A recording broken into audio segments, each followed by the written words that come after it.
GT Holidays. GT Holidays, South India's #1 travel brand. ரம்ஜானுக்கென்றே பிரத்யேக கலெக்ஷன்கள். ஆசியாவின் மிகப்பெரிய ஜவுளி சாம்ராஜ்யம் தி சென்னை சில்க்ஸ். ஐபிசி தமிழ் நேயர்களுக்கு வணக்கம். இன்றைய சிறப்பு நேர்காணலில் நம்மோடு இணைந்திருக்கிறார் மூத்த அரசியல்வாதியும் பாஜகவை சேர்ந்த KS ராதாகிருஷ்ணன் அவர்கள். வணக்கம் சார். வணக்கம்.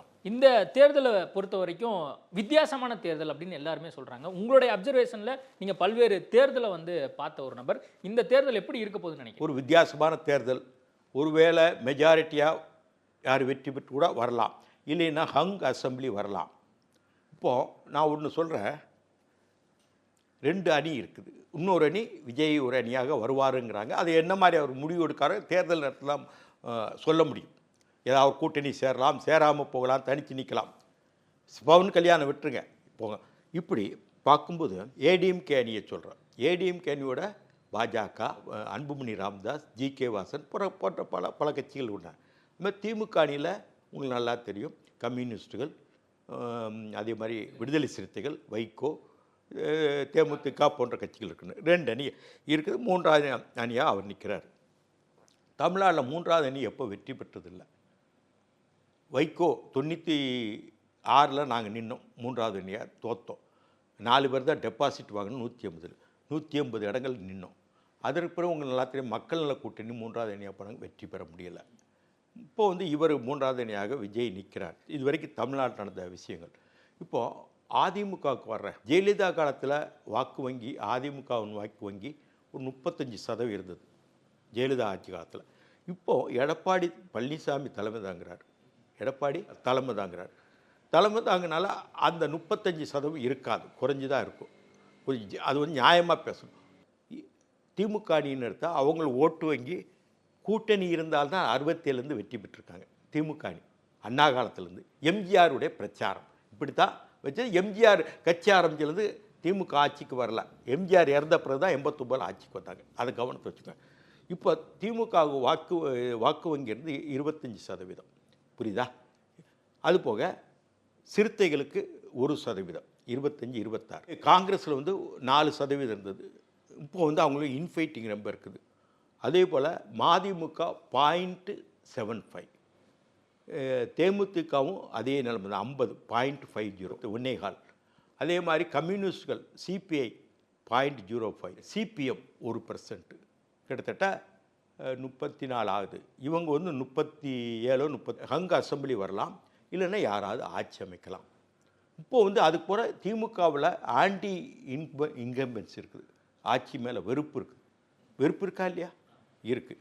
ஆனாலும் இவங்க காசு கொடுத்து வெற்றி பெற்றலான்னு நினைக்கிறாங்க. 1000 ரூபா கூட கொடுக்கலாம் ஆட்சிக்குன்னு நினைக்கிறாங்க.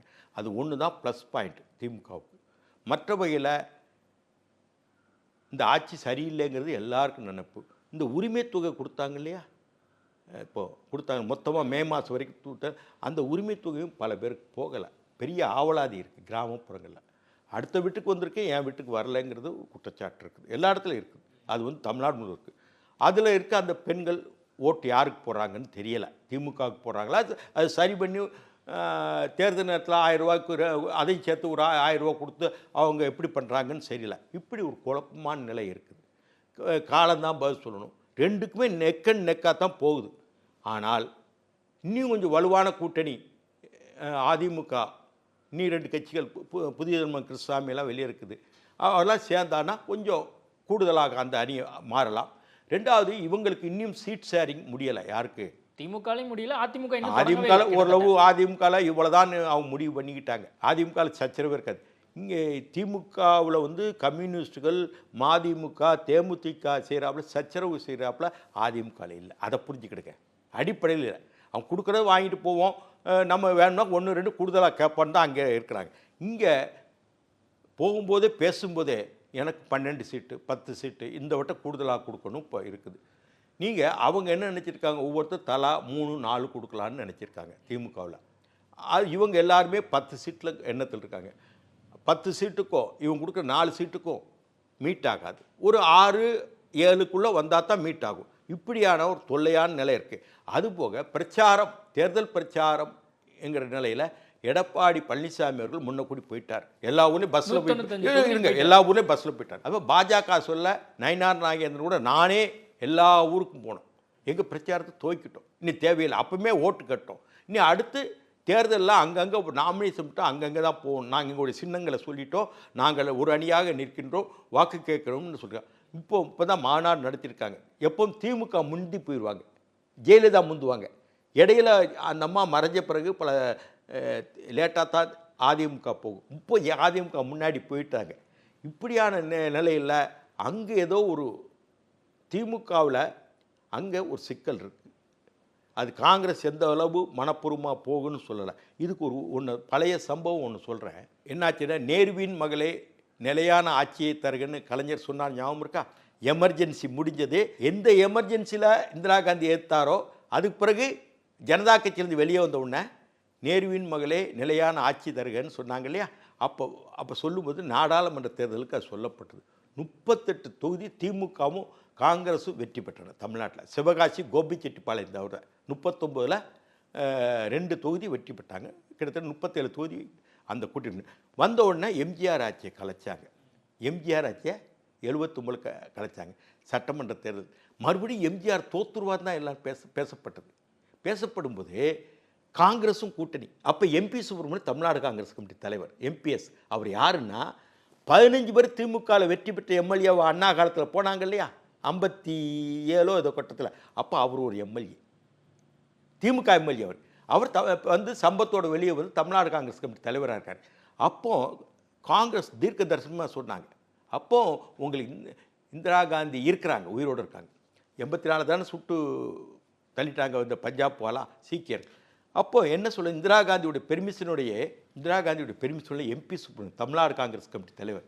இப்போ இவருக்கான செல்வ பெருந்தகை அது மாதிரி தான் அவர் அன்றைக்கி முதலமைச்சர் வேட்பாளர் இப்போ பேசக்கூடாது. கலைஞர் தான் திமுகவின் முதல்வர்னு சொல்ல முடியலை. அப்படி பேசுகிறா நாங்கள் ஒப்பந்தம் கையெழுத்து போட மாட்டோம்னார் யார், எம்பி சுப்பிரமணியம். அப்போ அது பேசப்படலை. அப்படி நெருக்கடி கொடுத்தாங்க காங்கிரஸ். இப்போது காங்கிரஸில் வந்து என்னென்னா, எனக்கே தெரிஞ்ச நண்பர்கள் இருக்காங்க, நாங்கள் திமுக கூட்டணிக்கு போகிறதுக்கு விருப்பம் இல்லை. ராகுல் காந்தி வேறு கட்சியோடு தான் போகணும்னு நினச்சார். ராகுல் காந்திக்கு கூட சம்மதம் இல்லாமல் சிதம்பரம் நம்ம சோனியா கிட்ட பெர்மிஷன் வாங்கிட்டு முடிச்சுட்டு போயிட்டார். சிதம்பரம் திமுக ஆதரவாளர்.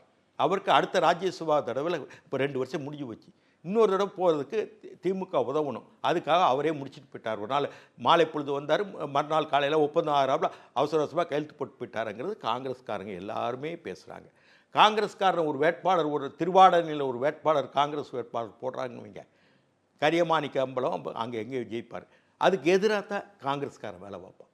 நான் காங்கிரஸ் கட்சி கலாச்சாரம் தெரியும். இப்படி பல பிரச்சனைகள் திமுகவுக்கு இருக்குது. அது எப்படி கையாள போகுதுன்னு தெரியல. அது மாதிரி கம்யூனிஸ்ட்கள் எங்களை எப்பவும் போட்டு தோழர்களாக நினைக்கக்கூடாது, எங்களுக்கு இந்த விட்டால் அதிகமான சீட்டுகள் வேணும்னு சண்முகம் கேட்குறாரு. என்ன இப்படியெல்லாம் சிக்கல் இருக்குது. இந்த சிக்கலை வந்து கலைஞர் மாதிரி தீர்க்க முடியாது, புரியுதா? நீங்கள் வந்து மூத்த சகோதரர் மாதிரி ஸ்டாலின் மாதிரி இருந்தானா இந்த இதெல்லாம் பல சிக்கல் இன்னும் எதிர்பார்க்கணும். இப்போ உங்களுக்கு ஈஸியாக தெரியும், திருச்சியில் மாநாடு நடத்திட்டாரு, அப்படி நடத்திட்டாரு, 1000 ரூபா இருக்குன்னு. இனிமேல் தான் இந்த சீட் ஷேரிங்கில் தான் பிரச்சனை இருக்குது. நீ ஒரு 10 நாளைக்கு பெரிய சிக்கல் வரும். இப்போ இங்கே இந்த அதிமுக சீட் ஷேரிங்கில் ஓரளவு பூர்வாங்கமாக முடிஞ்சு போச்சு. எனக்கு தெரிஞ்ச தகவல். எந்த சிக்கல் 1 2 கூடுதல் சீட்டு வரும்னு கேட்பாங்க, அவ்வளோதான். இப்போ இதில் வந்து இந்த தலைவலியை முடிச்சுட்டு களத்துக்கு போகணும். களத்துக்கு போனால் யார் இப்போ திமுகலே இன்ஃபைட்டிங் இருக்குது. யாருக்கு? உதயநிதி கோட்டாவில் இத்தனை கொடுக்கணும், இளைஞர்களுக்கு கனிமொழிக்கு இவ்வளோ கோட்டா கொடுக்கணும். இப்படி இருக்கும் பொழுது நான் ஒரு கேள்வி கேட்குறேன் சார், நீங்கள் வந்து தென் மாவட்டங்கள் பொறுப்பு கம்ப்ளீட்டாக கனிமொழி கிட்ட கொடுத்தீங்க, பிறகு எதுக்கு மருமகனை ஒவ்வொரு மாவட்டமும் கன்னியாகுமரியிலேருந்து விருதுநகர் வரைக்கும் போக சொன்னீங்க? எதுக்கு போச்சுனே? அந்த மாதிரி தானே பொறுப்பு. பிறகு எதுக்கு மருமகனை போச்சுன்னா அப்புறம் சந்தேகமா? கனிமொழி மேலே சந்தேகமா? எவ்வளவோ பிரச்சனைகள் இருக்கு. நீ அதெல்லாம் வெளியே வரணும். வெற்றிங்கிறது எளிதல்ல. பார்ப்போம். திமுக கூட்டணியை பற்றி சொன்னீங்க, அதிமுக கூட்டணியை பற்றி சொன்னீங்க, தாவேகா நிலைப்பாடு என்னங்கிறது பொறுத்துன்னு பார்ப்போம்னு சொன்னீங்க. இந்த முறை மும்முனை போட்டி மட்டும்தானா? சீமான் இருக்கார். சீமான் ஒரு முனையில் போட்டி போடுறாரு. சீமான் போன ஓட்ட என்னாச்சுன்னா, உங்களுக்கு பல நேரங்களில் வேறு விதமான சிந்தனை. இப்போ வந்து இளைஞர்கள் சீமான் பக்கம் இருந்தாங்க. இப்போ விஜய் வந்தால் விஜய் பக்கம் போகலாம். அவருடைய வாக்கு வங்கி குறையுமோ குறையாதா அங்கிற ஒரு சந்தேகங்கள் இருக்குது. அவர் கூடுதலா வர்றதுக்கு வாய்ப்பு இருக்குன்னு நினைக்கிறீங்க? ஏன்னா ஏன் சீமானுக்கா? சீமா வர வாக்கு சதவீதத்தின் இல்லை வர நாங்கள் 3வது அணி பார்த்த காலத்து தானே. எப்போ இது வரைக்கும் 3வது அணி, நான் 3வது அணியில் 4 தடவை இருந்திருக்கேன். இல்லை நான் 3வது அணியில் 4 தடவை இருந்திருக்கேன். நெடுமாறன் தலைவர் 3வது அணி, அப்போலாம் நீங்கள் பிறந்திருக்க மாட்டீங்க. பிறகு மதிமுக 3வது அணி, அதுக்கப்புறம் மக்கள் நல கூட்டணி 3வது அணி, சீமான் தரப்பு ஆட்கள் 3வது அணி, பிறகு மூப்பனார் தலைவர் தமிழ் மாநில காங்கிரஸ் யார்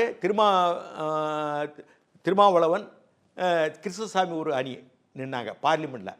இது 5 தடவை 3வது அணி நின்றுருக்கு. இந்த 3வது அணி நின்றவங்க எல்லாம் பல பேர் டெபாசிட் இல்லாமல் தான் போயிருக்கு. அந்த 3வது அணி இஸ் ஏ ஃபெயிலியர் தமிழ்நாட்டில். 5 எக்ஸ்பீரியன்ஸ் இது வரைக்கும். இது 6வது தடவை சந்திக்கிறார். 6வது தடவை இவர் இருக்கார், விஜய் இருக்கார், அவரும் 3வது அணி தானே. அது 3வது அணி வெற்றி பெற்றதாக போல தெரியலை. 3வது அணி எப்போ விட்டோன்னா, என்னுடைய நினைவு 63 தேர்தலுக்கு முன்னாடி 3வது அணின்னு 3வது அணியாக போட்டி போட்டவங்க வெற்றி பெற்றது உண்டு. அன்றைக்கு multi corner contest.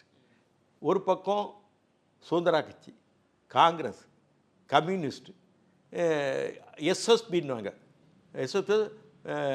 Socialist party, PSP Praja socialist party, இப்படி தனித்தனியாக இருந்தது. அப்போ ஒரு 7 உறுப்பினர் பிரஜா சோசியலிஸ்ட் பார்ட்டியில் இருந்தாங்க. யார்? ஜெயபிரகாஷ் நாராயண கட்சியெல்லாம் இங்கே இருந்தது இல்லையா? அவங்களெல்லாம் தனித்தனியாக நேரத்தை மல்டி கார்னர் கண்டஸ்ட் பண்ணாங்க. அப்படி வந்தாங்க. ஒரு சில 2 எம்எல்ஏக்கள் 3 எம்எல்ஏக்கள். லோக்தள் கூட இங்கே ஜெயிச்சிருக்கு. சரண் சிங் லோக்தள் கூட எம்எல்ஏ ஆயிருக்காங்க எங்கள் தமிழ்நாட்டு அரசியலில். லோக்தள்னு ஒரு கட்சி கேள்விப்பட்டிருக்கலாம், சரண் சிங். அதில் ஒரு எம்எல்ஏ ஆயிருக்கிறார், சட்டநாத கரையாளர். அப்போது நீங்கள் இதெல்லாம் எலெக்ஷனுக்கு முன்னாடி, நான் சொல்கிறது 60களில். இன்னும் இப்படியெல்லாம் ஒரு பல்வேறு தேர்தலில் பல ஒரு அனுபவம் உண்டு. இன்னொன்று சொல்கிறேன், காங்கிரஸுக்கு எதிர்க்கட்சி எது முதல்ல? கம்யூனிஸ்ட்டு. அப்போ ஆந்திராவும் தமிழ்நாடு ஒன்றோடு இருந்தது. ஆந்திராவும் தமிழ்நாடு மெட்ராஸ் பிரசிடென்சி. அப்போ communist AK Gopalan Kerala, justice Krishna Iyer, இவங்கெல்லாம் கம்யூனிஸ்டாக இஎம்எஸ் நம்பூதிரிபாட். அதுக்கு பிறகு காங்கிரஸுக்கு எதிர்க்கட்சியாக இருந்தது தெரியுமா? காங்கிரஸே எதிர்க்கட்சியாக. திமுக 15 சீட்டு தான், இவங்க 28 சீட்டு வாங்கினாங்க. சீர்திருத்த காங்கிரஸ்னு அதை பற்றி யாருமே பேச மாட்டாங்க. காமராஜர் எது, இப்படி பல்வேறு வினோதங்களை தமிழ்நாடு அரசியல் கிட்டத்தட்ட சுதந்திரம் வாங்கி 70 வருஷத்தில் பார்த்துருக்கு. ஆனால் 3வது அணி எப்போ ஃபெயிலியர். நிறைய விஷயங்கள் குறித்து பேசியிருக்கோம். வணக்கம். VGT Holidays. GT Holidays, South India's #1 travel brand. ரம்ஜானுக்கென்றே பிரத்யேக கலெக்ஷன்கள். ஆசியாவின் மிகப்பெரிய ஜவுளி சாம்ராஜ்யம் தி சென்னை சில்க்ஸ்.